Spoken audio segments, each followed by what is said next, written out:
Welcome, everybody, to the Beer Guys Radio Show. Thank you so much for joining us, coming along, hanging out, spending some time with us to have a beer and some conversation, learn a little bit about what's happening in the world of craft beer. It's a crazy place right now, Brian. It is. It is a crazy place. But I am Tim Dennis, Brian Hewitt. How you doing? I'm doing good. How are you doing, Tim? I'm okay. Right. Yeah, I didn't sleep much last night. I'm a little under the weather. But other than that, I'm fine. So I'm going to make it, Brian, is the important thing. That's good. Make it. That's good. Yeah. Nate, how are you doing? I'm also feeling under the weather today. Yeah. So just, trying to make up some lost ground, I guess.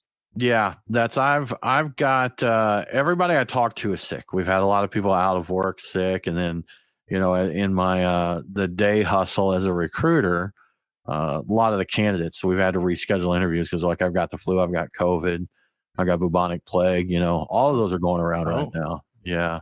I think, wasn't there another outbreak of bird flu or some kind of? Yeah, the animals. Yeah, something happened in. Do you know what it is, Mike Nate? I don't know. Bird flu or some other kind of interesting. Yeah, there was some sort of aviary flu, and then there's some other virus that's choking hospitals in China again. So, oh, great. That's what could be a new global pandemic in 2025. 2025 has been quite a year already. I mean, we're barely 2 weeks into the year, and I mean, just countless things have happened already. They started, with the attack in New Orleans on New Year's Eve, and Los Angeles fires. The fire is just insane. Yeah, there. The cyber truck that blew up at Trump Tower. Oh, that's right. I mean, just crazy. We had a blizzard last week here. So, that is also true. You know what? I just remembered we made some predictions last week, and I think I said we may get some flurries, but they wouldn't stick. That's kind of the way it was.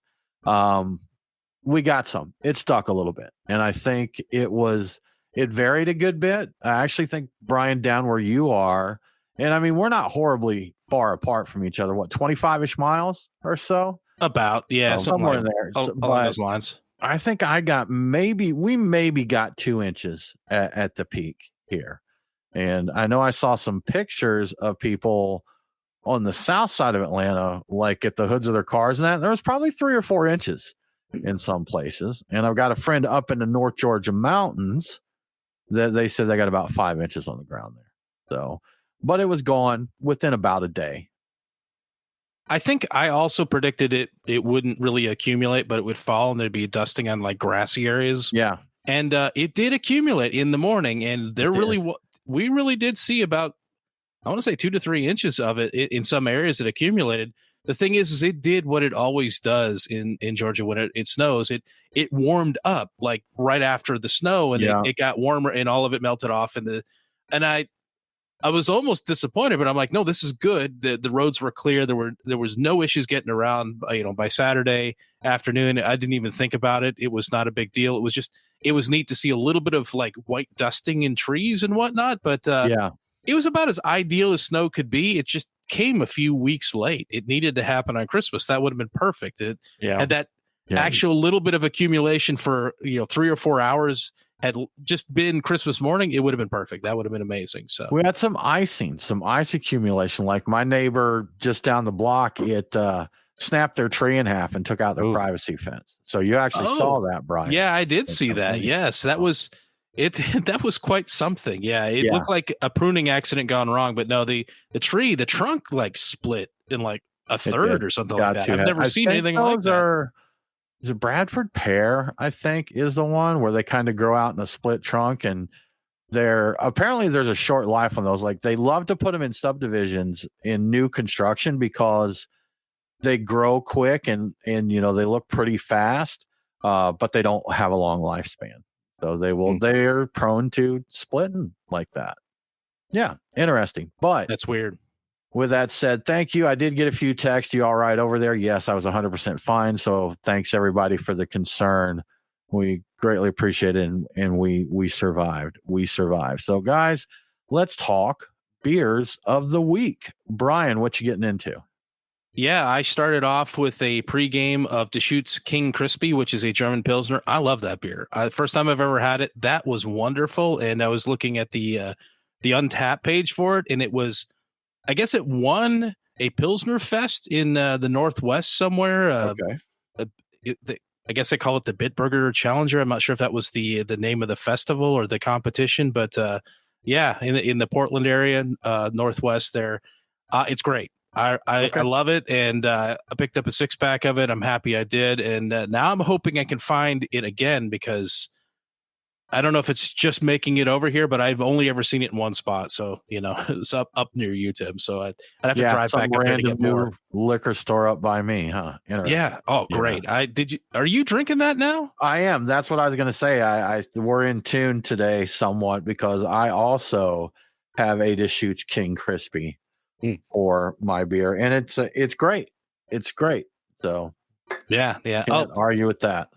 I should continue on mine. I kind of short circuited the whole beers of the week thing, but I am now drinking a Peebo Pilsner, which is a Creature Comforts Firestone Walker collaboration. Reportedly, they combined the best element of Peebo Pils and Bebo Pils and put them together in this, and it drinks nice. It's nice. I'll be honest with you. I like King Crispy more, but hey, fair, that's fine. Fair. I'm sure there'll be people that think the other way around, and if time permits. And maybe, as we're talking to the Patreon folks later, I will be drinking a fresh Old Nation M43. And I didn't realize this, but the official name of it isn't M43. It's M43 NE India Pale Ale. So it's got all of that in the name. But yes, it's a New England Pale Ale. Nice and easy thing. So yeah, it's quite interesting. I think everybody just knows it knows it as M4. You say I'm drinking an M43, and yeah. Those that know are going to know. You don't have to say all of that, Brian. Just let me know I don't. You can save some time in your life. I just thought it was funny. All of that was part of the name. I'm like, wow, that is quite a name. Yeah, got to let folks know, man. Yeah. Got to let folks know. Nate, what's on your list this week? Well, so being that I am under the weather, and dry January, on my list I've got water and I've got hot tea for my beers of the week. I am calling you out live on the show, Nate. I had put something down and I decided not to have my beer. No, I'm calling you out even deeper than that on your dry January stuff. What did you do during the blizzard, Nate? What did you do during the blizzard? Oh, I walked 2.5 miles uphill in the snow to my local neighborhood bar and sat down and had a pint of beer. Yeah, got that PBR, didn't you? And then I walked 2.5 miles uphill in the snow back home. Yeah. Wait, was that both ways, Nate? That was uphill? Yeah. Okay. There's uphill both ways. You earned it then, right? Yeah, it was... Yeah, we walked both ways. It was on Friday. My roommate and I, Party Nate, we walked over to downtown Smyrna to Vintage Tavern, a local neighborhood bar. The bartender walked to the bar, opened up, and she was only slinging beer and shots. And we had a good time. That was an APBR? Nope, it was an A PBR. Blown, man. Okay, just wanted to make sure. I was chatting with the medical stuff I went through about a month ago. I have to go in twice a week for checkups, make sure that I'm healing properly. And one of the ladies that assists me on the regular there is a craft beer fan, and she was mentioning that she's doing dry January. And she was, before the first of the year, she was telling me that her and her friend decided to do it together, and they decided to start the day after Christmas.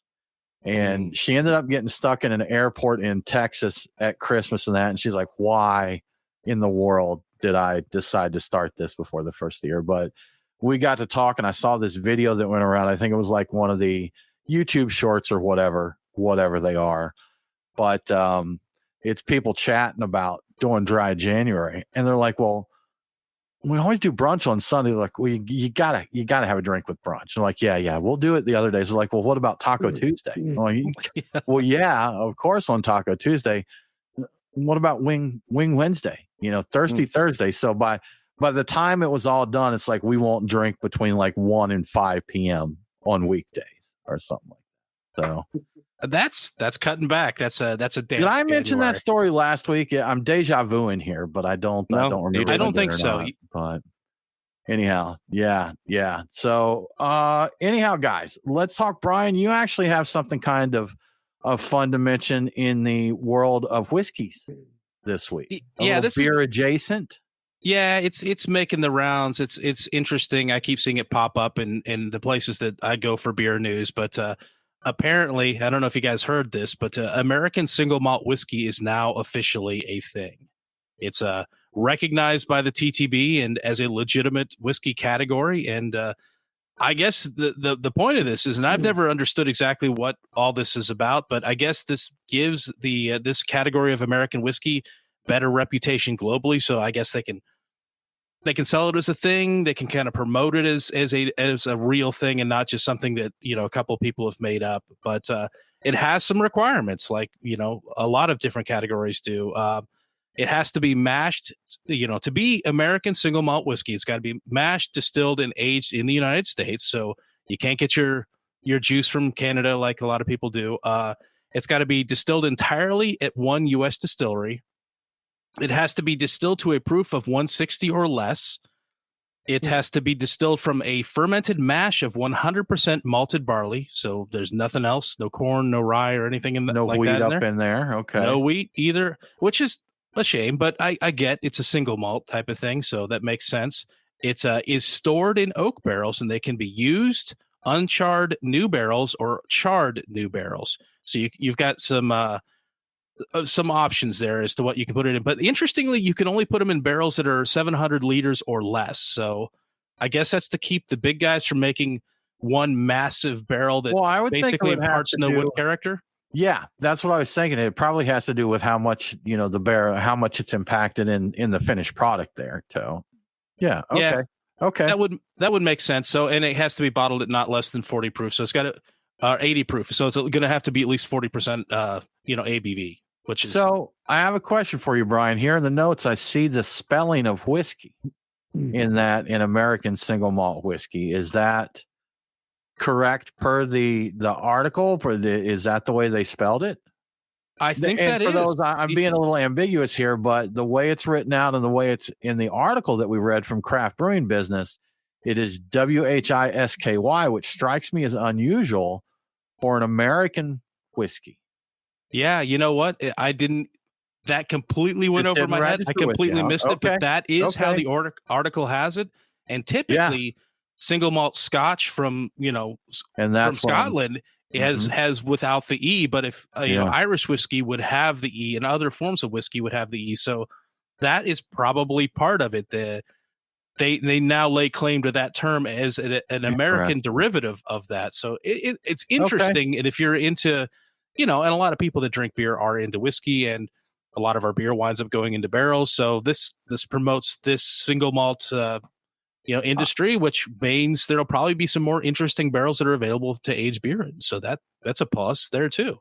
I would bet that there are people who could give us a very quick and detailed answer as to why it's spelled WHISKY. And I think you're probably on track, Brian, since it's, I won't say competing. That's probably not the right word, but single malt whiskey, which I think if you say, hey, this is a single malt whiskey, I think a lot of people, I think Scotland probably comes to mind, for most people there. But of course, they have many places do single malts. But interesting. Yeah. I think it's cool because, again, like you said, it gives you a little bit of standard to know what you're getting. If someone's like, well, this is an American single malt, you already have some guidelines as to what to expect from it there. Yeah, what it has to be. So I guess that kind of safeguards the term too, which I didn't really think about. So it helps promote it as a legitimate thing, and also safeguards and give you reasonable expectations as to what it will be.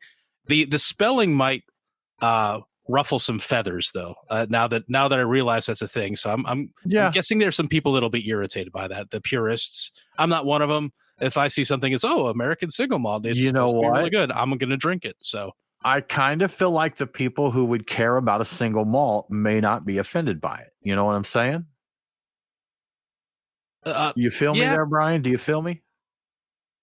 I perhaps, the people that care about the quality won't care too much. No, not necessarily the quality. Just someone who would care specifically about this is a single malt whiskey. You've got. You got people that just drink whiskey, Yes. and that's that. But I think if you're to the level where you care that it is an American single malt whiskey, you probably understand whiskey on a grander scale, Yes. and probably would be okay with that spelling. That's my thinking there. Who knows? Who knows, Brian? You know what? That seems entirely plausible, Tim. I'm Okay. not All right. 100% sure. I'm not going to say no to No that. one knows. No one. Brian, you know what? I just thought of something. You picked up when we were out running around this weekend. You grabbed you a bottle of Bullet. And I think following up on your quest to pair beers and whiskeys from the article we talked about last week, did you get a chance to try that? I did. And Guinness with a shot of Bullet, and I had it on the side and sipped it too. They're amazing together. That's a really good combination. Okay. Yeah, I think that's better than like Jameson or whatever is typically recommended. That's a really, really, really good combination. I was concerned that Bullet I would drink the one and not be able to taste the beer so well because the bourbon would overplay it, upstage it, whatever the term is for that. Yeah. Overwhelm it, and not the case at all. It put down a great playing field for the Guinness to really work on, and it did so well. It's an impressive combination, and I recommend it.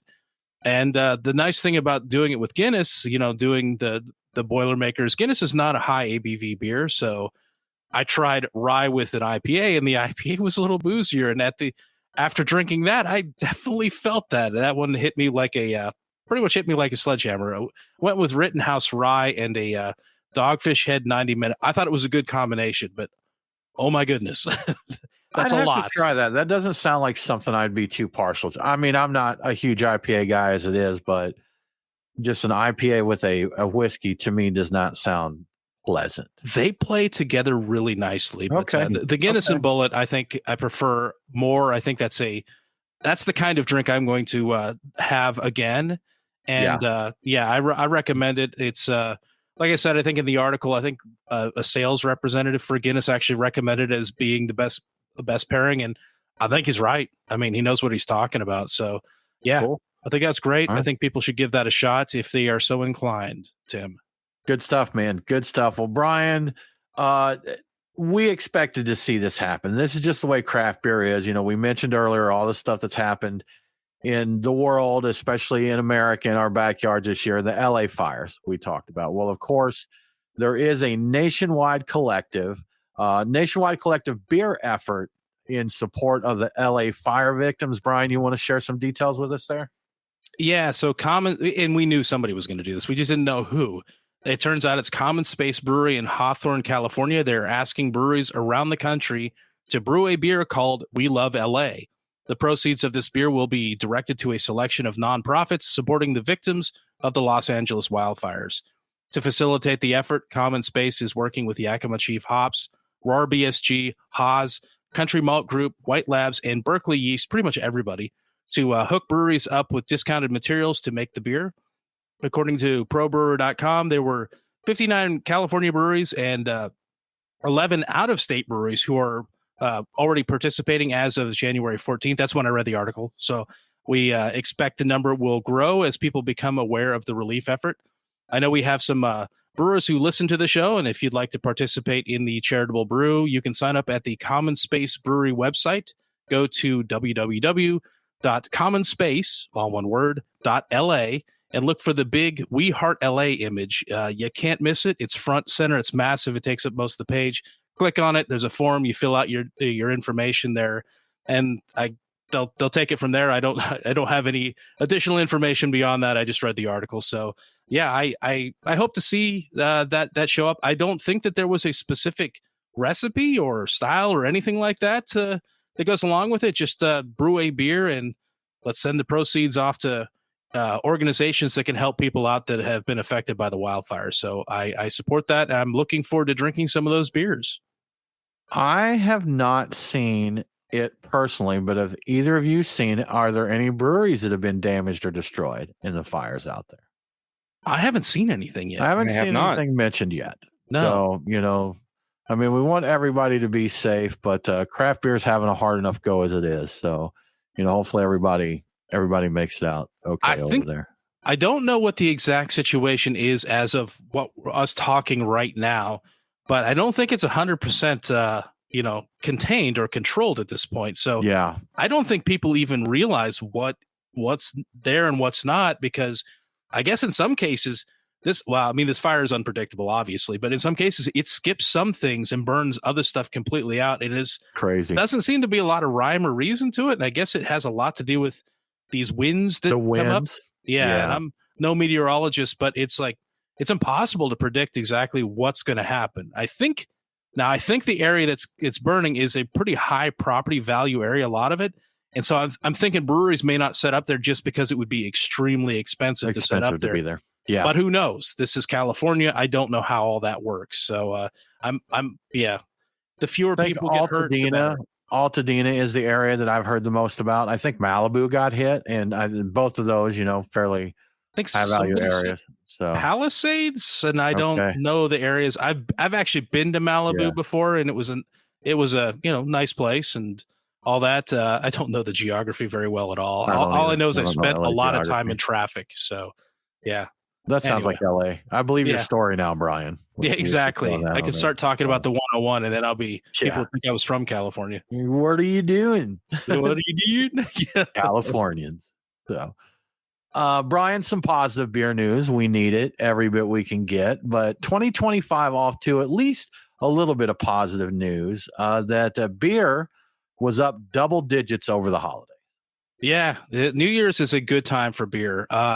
We were up 12.9% in dollar sales for beer and 10.1% in growth. The volume and growth were up across all beer categories to kick off 2025, with the exception, interestingly, of malt liquor, which was down 6.9% in volume and 2.6% in dollar sales over New Year. So people are not opening up their 40s to celebrate New Year, which I don't know why not. I mean, that's as festive as anything else is. But so the biggest winner here is domestic super premium. It was up nearly 20% in volume and a little over 20% in dollars.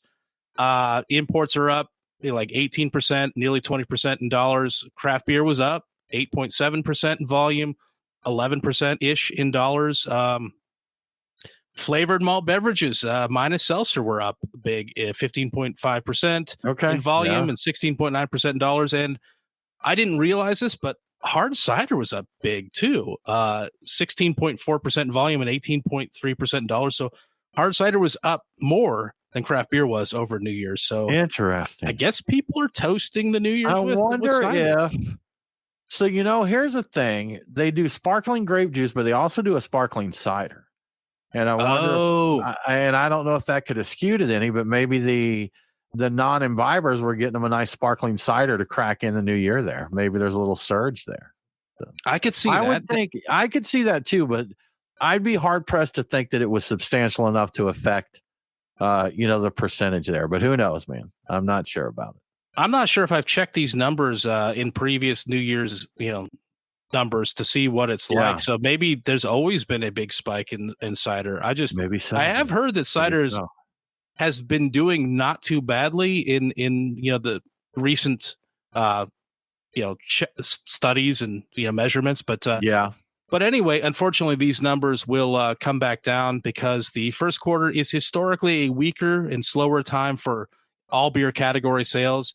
And those sales were up. They were a lot of them are actually down from the 52-week numbers. 3 beer segments are in the black over the past 52 weeks, though. Imports are up 2.5% over the past 52 weeks, and 4.2% in dollars. Domestic super premium, which is up just under 1% in volume and just under 2% in dollars. And flavored malt beverages, 3.7% in volume and 5.5% in dollars. So there you go. Those guys are doing all right. I always have to look up the domestic super premium. I think it's just about their macro domestic beers that are above a certain threshold, and I believe it's like a $22 a case type of threshold. So interestingly, like I guess like a Leinenkugel and a Blue Moon would fall into this category. Okay, gotcha. Yeah. All right. Well, Brian, on that news, we always try, it's good to hear we went well through the holidays because like you said, the first quarter is down. And as we know, folks do go dry in January. But a ray of hope or a ray of positive news there is even through dry January, non-alcoholic beer is still the beverage of choice. Yeah, according to a poll conducted by the Beer Institute, 60% of Americans who are drinking low and no alcoholic beer to achieve their dry January goals, 60% are doing that. Not of them that are doing it. 60% are. That's up 2% from last year. 58% were drinking non-alcoholic or low alcohol beers to achieve their goals. The same survey of legal drinking age adults showed that 22% of them preferred NA beer as their non-alcoholic drink of choice, even if they weren't participating in dry January. That's compared to 10% of those surveyed preferring non-alcoholic liquor and 13% favoring non-alcoholic wine. So I have heard that non-alcoholic wine is not great, but I've never had any. I know that the spirits are tough. So we do have that going for us in the beer world. Our non-alcoholic stuff is pretty solid, but When I saw those statistics, I'm like, well, for one thing, I've heard the NA. Again, we know NA spirits are not great. I've yet to have one that can come close to standing in, and I have not tried non-alcoholic wine. But like you, Brian, I heard it's not that great. So I wouldn't recommend it. Yeah, when I saw that, I'm like, okay, well, there's reasons for that. That's for sure. So. Is that just grape juice with capsaicin in it to kind of give you that little bite to it? There. Doesn't. Anyway, yeah. So anyway, those participating in dry or damp January, 49% cited improving their wellness as their motivation for doing so. 48% said it was all about saving money, which reminds me, you don't hear about people talking about, so much, or maybe I don't, but people, stopping drinking or doing dry January to save money. But I did have a friend who for a while said he was cutting back on drinking. And I don't remember if that was during January, specifically for the financial aspect of it. I'm like, yeah, you know what? When you think about it, it's expensive to drink. It is expensive to drink, especially if you drink out somewhere. Yes. No matter what you're drinking, beer, wine, cocktails, or anything, it's expensive. And that's, we went one time, Brian, to a place, I'm forgetting the name of it right now, but cool spot. But we seriously had like 4 beers total, I think 4 to 5 beers, and it had $100 tab. And I'm just like, this is trying to think of where that was, but that was with tip. That was with tip on there, but still, basically a 6-pack of beer. Let's be generous and say we each had 3 beers, around $100. So we were probably $10 to $12 a beer. Am I exaggerating? That sounds high. No, Brian, I think that did happen, right? I remember this happening. A cocktail or 2 in there, maybe. I wonder if that was what it was. I do remember us having, like, seriously, not many drinks and having just a ridiculously large tab. Didn't eat or anything. We just had some drinks and ended up with $100 tab. Like, and we were only there like an hour and a half. So it's like this has gotten expensive. But yeah, I mean, the thing is a lot of these non-alcoholic beers, these beverages they're not cheap either. Like, they go through an expensive process to make them. They're in some cases more expensive because they're trying to mimic something without some of the one of the most important ingredients of that thing. That kind of becomes expensive. So yeah, especially looking at wine, because it is a larger the wine and spirits. It's a larger percentage there. You can do a little bit of sneakiness with beer, but not so much with those. Well, one more thing, the non-alcoholic beer continues to surge globally as well. It makes up to 86% of worldwide sales of non-alcoholic beverages. And the non-alcoholic beer market tripled in size over the past 5 years, and it's now more than 1% of total beer volume. So it continues to kill it. So we're they are the 1%, Brian. I wonder what would happen if somebody unlocks the key to making a great non-alcoholic spirit or a great non-alcoholic wine. If we would see a big hit to NA beer, and I don't know if we'd lose people if people just drink the NA beer just because it's better, or it could be, Brian. But again, I think you're probably seeing. So, okay, let's look at all relatively. A lot of the beer journalists out there talk about non-alcoholic beer and their percentage of the beer market. And they keep brushing it off and saying, well, this is trivial. If they get over 3% or whatever, like they're scoffing at non-alcoholic beer for only being 3% of total beer market. I don't think that's fair. to the non-alcoholic beer because they're not going to take over the beer market because there's a lot more people that want to drink beer or drink a beer responsibly or anything. But to see something go from a 1% to even a 2% of such a huge market as craft beer, that's substantial growth. That's huge. And I forget the exact dollar values, but just looking at the non-alcoholic sector on its own and the revenue that was up percentage-wise, the dollar value and percentage-wise was tremendous. So if you look at non-alcoholic beer, starting at the point where we had O'Doul's, and there was one called Texas Select Sharps. When those were the only options, and we're where we are now, that's substantial. And I think if you look at non-alcoholic beer as its own thing, it's fair to say, hey, they're playing in the beer market. They're playing in the beer market, but to scoff at them because they're not taking over 10 or 20% or what have you of overall beer is doing them an injustice because let's be honest, 20% of beer drinkers aren't going to give up beer. There's plenty of people out there that drink and are totally okay with drinking, whether they drink irresponsibly or responsibly, Sure. So yeah, don't be dissing on NA beer. It's doing okay for what it is. Yeah, no, and I was thinking, like, would they lose some of the favorability of people who are looking for non-alcoholic beverages if there were better options of So wine here's and my spirits point. I think it'd be available? the same thing for the it's not necessarily going to hit beer. If there's better non-alcoholic spirits, then, and again, Brian, if we talk that non-alcoholic spirits take over 3% of the market, it's still not having a huge impact on the spirits sector. True. Okay. So, I'm not sure we'd lose a lot of the NA beer drinkers. There's people that do both. I probably, if there was a good non-alcoholic whiskey, I wouldn't mind an NA cocktail every now and then. I think we will be hard pressed to get to a point to where we have a non-alcoholic sipping whiskey. Yeah, that's going to take a minute. I know that there are some decent. I've had a decent, maybe two non-alcoholic cocktail, but they weren't like whiskey based. Like a dark and stormy, I think it was one of the ones I had that was Liars, has them pre-made and pretty solid for what it is. Was it? Okay. Yeah. It's actually legitimate. But again, we're talking about a cocktail. In terms of sipping whiskey, I don't know how they're going to get there. I really don't know how they're going to do it, but I don't doubt it's possible. They just need to do a lot more science and figure that out. Yeah. And when you've got a cocktail that may have a lot of spice or fruit or things there, you can do a little bit of hiding on that. I bet a dirty martini, if they had a decent NA gin or NA vodka, you got that brininess and that sharpness from that could do a little bit of masking there. So the olive brine would definitely give you the body. So I could see that, and a lot of interesting character to it. And I mean, you just need maybe a little hint of like burn from it at the most to say, hey, this is a cocktail, and you're kind of set. So that might be a thing already, or like a gin and tonic. I could see that. Tonic has a lot to it, and it does. Junipers carry so much. Yeah. Yes, Mike Nate. So actually, I have been making non-alcoholic margaritas for my buddy's pregnant wife, and she enjoys them.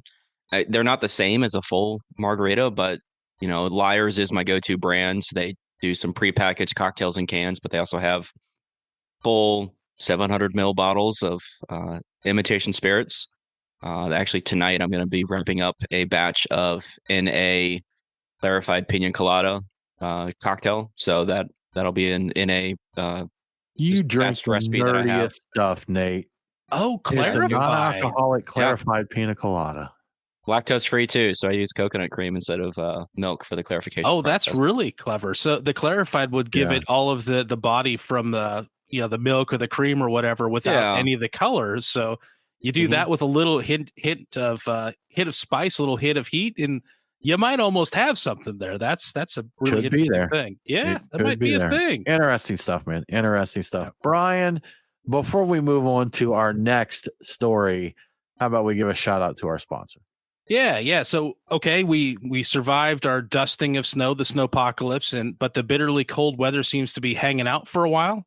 I, for one, am tired of hiding indoors from the cold, so I'm heading out to my local truck and tap for a bite and a beer.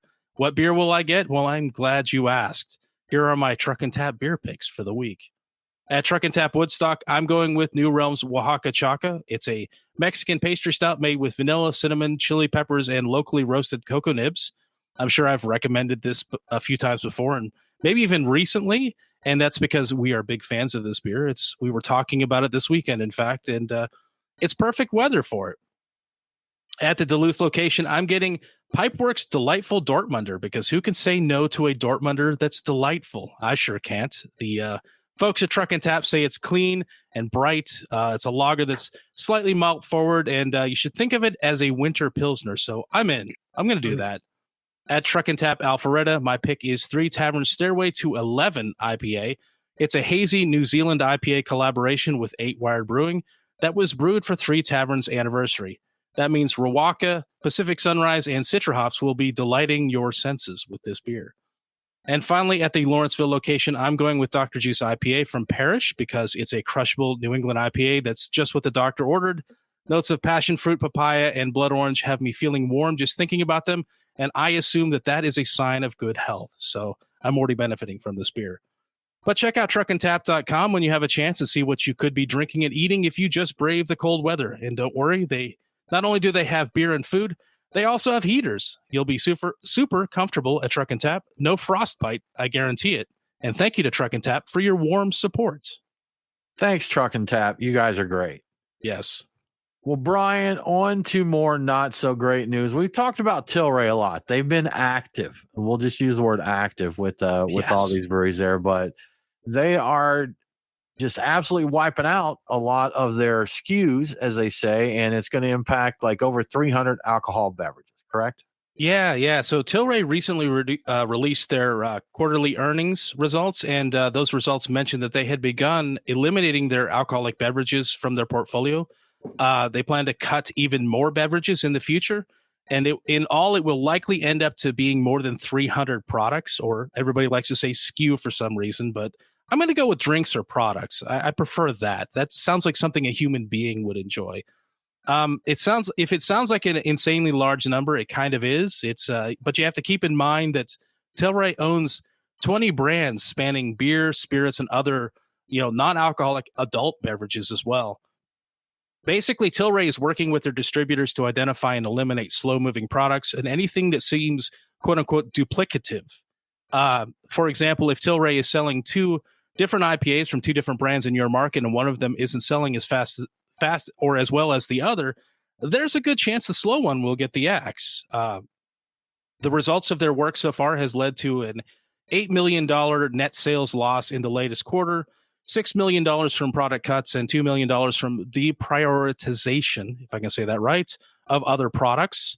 But the process is expected to accelerate their revenue growth in the future, in future quarters, so they can focus on stuff that does sell. So keep them moving the good products. And in the future, Tilray plans to operate a 1 in and 1 out policy with new, alcoholic products. Their new drinks. So if you see a new beer from Tilray in the future, take a look around. It probably means another beer has disappeared. But on the other hand, if that other beer didn't sell very well, maybe you won't notice. So that's what we're looking for at Tilray. And Tilray's got so many brewery properties right now, so it's hard to know exactly what's gonna, what might disappear. Now, I wonder how serious, like how much of a microscope are they using to decide if things are duplicative there, so to speak? Because you know what, just to take a couple breweries I know of out of Georgia, they own Sweetwater and Terrapin now. Yeah. So, are they going to look at, Sweetwater's got 420 and IPA and, Terrapin, I forget what their kind of flagship is there, but they got like Crunkles. Yeah. Hopsecutioner and that. Yeah. So can you imagine for us Georgia folks, if either one of those, what if they said, yeah, we're not doing 420 anymore. We've already got, several IPAs. So I get the impression from reading through that those would not be considered duplicative because they are, one's a pale ale, one's a much beefier. Was it a double IPA? Is it a hazy? I don't even know what it's categorized right now. But they both move really well. I mean, those are probably the 2 best sellers for these breweries. So I think that those wouldn't be touched. But anything that's more of an identical match, like if there are two different IPAs and one of them isn't selling well, or, like Terrapin Rye Pale Ale, if that was still being made, and I don't think it is, but if it were, and it was up against 420, I think 420 would win, and Terrapin, Rye Pale Ale would fade out. But I think it actually was already discontinued, unfortunately. So it's one of those that they, kind of like Exodus Porter at Sweetwater. It's like it pops up every now and then. It's like, yeah, you know what? Let's throw a batch of this out. Let's do it there. And I don't know how hands-on they are with that sort of thing. So it's possible that some of these beverages would be available from the tap room in the future. But I do think you're going to notice that 300 products, even amongst all these breweries, is a lot. I think there's going to be some stuff that disappears. But yeah, there'll have to be. Sure enough, man. Sure enough. And you know what? Even if it's some obscure beer that maybe not a lot of people drink, I'm sure there's going to be ones that people are like, oh, that's my favorite. Yeah. Oh, for sure. There definitely will be people that will call out for anything that goes missing, just because everybody's drinking something different still, even these days. Yeah. Well, Brian, new update in on the states that drink the most alcohol in America. So even if January's dry, there's still a lot of folks out there doing some drinking. Yeah. It's a new year, and that means a new drinking infographic from VinePair, and they do that, and they give us some quick booze stats. So to start off with, according to a Gallup survey, 63% of U.S. citizens over the age of 18 regularly consume alcohol. That's over 165 million people. And the data from the National Institute on Alcohol Abuse and Alcoholism, NIAAA, which just rolls off the tongue, reveals that alcohol consumption in the U.S. has been on an upward trajectory since 1995. So you might think people are declining in their drinking. We're actually not. I think it's just stuff is moving around. People are just drinking different things. So, but now for the fun part, which states drink the most alcohol? So per capita, the top three are New Hampshire, Washington, D.C., and Delaware in order. In terms of like to object to D.C. list. Yeah. Is it because of D.C.? It's a district. It's not a state. It's not even a state there. And is this a per capita thing? Because that's just going to be... You know what, Brian? I apologize for interrupting your flow there. You go right ahead. That just... All right, fine, Tim. That is a per capita. I think that's a number. I think it was something like a number of gallons per... I forget the exact politician. Yes, per politician. That's exactly right. So yes, they did credit DC as being a state. I know DC has been lobbying to be a state for a while, and I don't know if that's ever going to happen. But in terms of overall gallons, this is perhaps a little bit more predictable. California is on top, and followed by Texas, and then California or Florida. California is so big, it's first and third, actually. It's first and third. No, Florida is in third place. California is way, way ahead of everybody else with they drank about 94 million gallons of beer last year. Texas is in second place, and they only did a paltry 57.4 million gallons of beer. There is 36.5 million gallons difference between first place and second place in terms of overall volume. As for the least, once again, when we go per capita, Utah, it's in last place. They just don't like their beer in Utah. And interestingly, though, when you go to actual gallons of beer consumed, they're the 40th spot by volume. Wyoming is in last place with a total gallons consumed of just 1.4 million. So California drinks like 90 times as much alcohol as Wyoming does. How insane is that? It blows my mind. What's the population difference there, though? Are they have the 90 times more people? Probably, right? Easily. Probably more than that. But at least 100 times more. I don't even know. I did a little comparison because VinePair does publish this every year. So I looked at a few states, comparing them last year versus this year. The Georgia's per capita consumption is actually up slightly, 1.96 versus 1.91, which is what we were last year. California is also up 2.72. To 2.88 from 2.72. Utah, on the other hand, is heading the other direction. They're down to 1.23 from 1.30. Texas is also down, which is interesting, 2.47 last year, and they're 2.36 this year. overall, there weren't really any huge changes in any state from one year to the next. I think Florida did have a little bit over like a tenth of a jump, or like 0.12 was kind of a big one. But the interesting thing is not all of them are increasing. Some states are actually decreasing in the amount from one year to the next. So that's a pretty interesting thing to compare. I'd love to spend a little bit more time on the figures, but that's 50 different data points to compare. So yeah, pretty neat. Lots of info. And Brian, in news from the hop world, the USDA National Hop Report is out. How are hops doing? Well, so they're doing. Okay. So it shows the report from the USDA shows nearly uniform reductions across the board, but this is expected. So this is a good thing, I think. The declines are intentional. It's part of a period of adjustment related to the declines we've seen in beer consumption lately. So that decline in beer consumption is a bad thing, but total hop production for the U.S. was 87.1 million pounds in 2024, which is down 16% from the previous year. The harvested hop acreage dropped 18% in 2024, but on the plus side, hop yield was 1,944 pounds per acre, which is up 29 pounds per acre from 2023. So the acres have been more efficient this year. The total production value in 2024 was $446 million. That's down 21%. But as I said, the declines were intentional. There's been a surplus of hops on the market over the past few years. And there's really no point in planting hops that you can't sell. They take a lot of resources to grow, a lot of water. Like, that's a big environmental impact. Not to mention that a surplus, probably suppresses the price a farmer can charge for their hops, at least in situations when there isn't some sort of a contractual locking in of prices. So this is actually a good thing, I think, for the hop growers. It's actually going to treat them well. It just, the numbers kind of look bad from our perspective looking in, but it's just a symptom of where beer is. Like there has been a decline in the heavily hopped, hazy double IPAs, all that sort of thing. People are just drinking less of them, and we gotta keep our hops in check with what the demand is for hops in the market. Absolutely, don't want too much, man. Wasted space for the farmers, wasted time there, wasted resources. So, all right. Could be growing stuff that people want, that we won't consume. Yeah. You could. Absolutely. Well, y'all, that is all we've got for you this week. We appreciate you coming and hanging out with us. As always, if you enjoy what we're doing here, we would love for you to tell a friend, tell them to tune in, or, if you really dig us, subscribe to us on Patreon. Throw us a little change. We'll get you in the Discord chat. We'll invite you to the after party to hang out.